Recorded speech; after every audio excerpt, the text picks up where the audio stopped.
TNPSC group 1 முதல் நிலை தேர்வு முடிவுகள் வெளியிடப்பட்டிருக்கிறது. இது பற்றிய முழு விவரங்களை அறிவோம். எமது செய்தியாளர் சங்கரன் இணைகிறார். சங்கரன், வணக்கம்.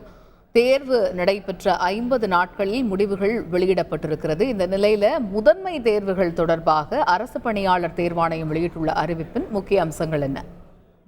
வணக்கம்.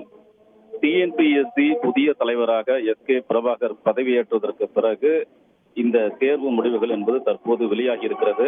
கடந்த காலங்களில் குரூப் 1 முதல்நிலை தேர்வு முடிவுகள் வெளியாவதற்கு சில மாதங்கள் வரை பிடிக்கும். இந்த நிலையில் தற்போது கடந்த ஜூலை மாதம் 13ஆம் தேதி முதல்நிலை தேர்வு நடந்தது. முனிசிபல் கமிஷனர், டிஎஸ்பி உள்ளிட்ட பல்வேறு உயர் பதவிகளில் காலியாக இருக்கக்கூடிய 90 பதவிகளுக்காக முதல்நிலை தேர்வு ஜூலை 13இல் நடைபெற்றது. இந்த தேர்வை 1,59,000 பட்டதாரிகள் எழுதினர். இதன் முடிவுகள் 50 நாட்களில் வெளியிடப்பட்டிருக்கிறது. தற்போது இது தொடர்பான விவரங்களை அரசு பணியாளர் தேர்வாணைய இணையதளத்தில் முழுமையாக வெளியிடப்பட்டிருக்கின்றன. தேர்வை எழுதியவர்கள் அந்த முடிவுகளை இணையதளத்தில் பார்த்து தெரிந்து கொள்ளலாம். இதைத் தொடர்ந்து தகுதி வாய்ந்தவர்களுக்கு அடுத்த கட்டமாக முதன்மை தேர்வுகள் நடைபெறும் என்று அறிவிக்கப்பட்டிருக்கிறது. வரக்கூடிய டிசம்பர் 10ஆம் தேதி முதல் 13ஆம் தேதி வரை முதன்மை தேர்வுகள் நடைபெறும் என்றும் டிஎன்பிஎஸ்சி அறிவிப்பு வெளியிட்டிருக்கிறது. இந்த தேர்வை கிட்டத்தட்ட ஒரு 20,000க்கும் அதிகமான பட்டதாரிகள் எழுத இருக்கின்றனர்.